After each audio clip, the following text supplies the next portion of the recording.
नमस्कार. कथामृतमध्ये आपल्या सर्वांचं खूप खूप स्वागत.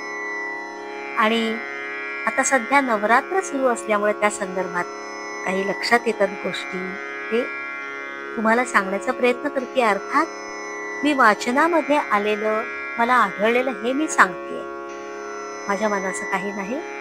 तर वाचन करताना काही गोष्टी आल्या, त्या मी तुम्हाला शेअर करते. तर आपण या नवरात्राच्या दिवसामध्ये किंवा आणखीन काही तिथी असतात त्यावेळेला आपण पठण करतो, पाठ करतो. जसं आता नवरात्रामध्ये आपण सप्तशतीचे पाठ करतो, ज्ञानेश्वरीचं पारायण आपण एरवी करतो, गुरुचरित्र पारायण करतो. तर त्यावेळेला आपल्याला खूप मोठा प्रश्न असतो की बसायचं कशावर, आसन कोणतं घ्यायचं. तर जपकर्माच्या वेळी बसण्यासाठी कोणतं आसन घ्यायचं हा आपल्याला मनात प्रश्न पडतोच.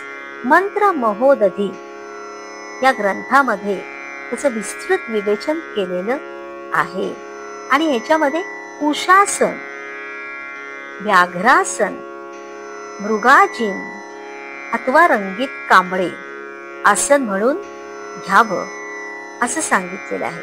आणि ह्यापैकी कोणतंच आसन जर उपलब्ध झालं नाही तर शेवटी लाकडी आसन म्हणजेच पाट घ्यायचं. तर प्रत्येक आसनाची अशी फलप्राप्ती आहे बघा. कुशासनामुळे ब्रह्मलोक प्राप्ती. माझ्या मते कुशासन म्हणजे दर्भाचं आसन, तर याच्यामुळे ब्रह्मलोक प्राप्ती होते. व्याघ्र चर्मामुळे मोक्ष प्राप्ती आणि कृष्णाजिनामुळे ज्ञान प्राप्ती होते. तर आसन म्हणून लोकरीचे रंगीत आसन घेतलं तर सर्व कामना पूर्ती होते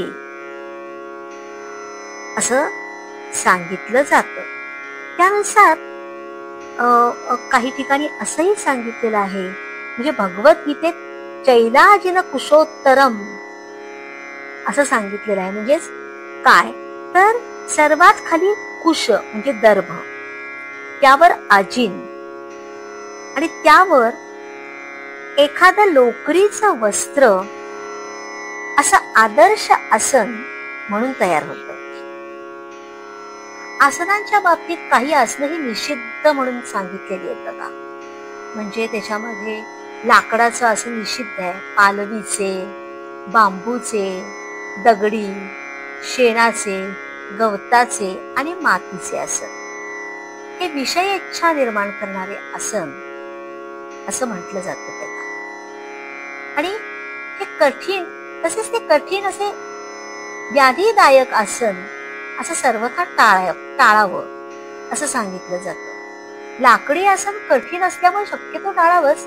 तथापि कोणतेच आसन जर उपलब्ध झालं नाही तर लाकडी आसन अर्थात पाठ घ्यायला काही हरकत नाही असं माझ्या वाचनात आढळलेलं आपल्याला शेअर केलं. तर आपण अशीच काहीतरी माहिती आणि काही कथा घेऊन रोज भेटतच असतो. तर आज आपण इथंच थांबूया. उद्या आणखीन एखादी कथा घेऊन भेटूया. तोपर्यंत राम राम.